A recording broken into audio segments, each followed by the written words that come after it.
শুদলিং পং শব্দটি কিভাবে আমাদের হলো বন্ধুরা? তোমাদেরকে এখন আমি ওয়াজের সুরে সুরে বলছি কিভাবে শব্দটি আমাদের দেশে আসলো। চীনের দুইজন বন্ধু ছিল, তাদের একজনের নাম শুদলিং, অন্যজনের নাম পং। তারা সমাজ বিরোধী কাজ করত, তারা রাষ্ট্র বিরোধী কাজ করত।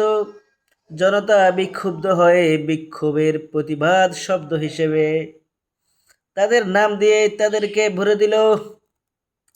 জনগণ বিক্ষুব্ধ হয়ে বলল, আরে বেটা ছুদলিং।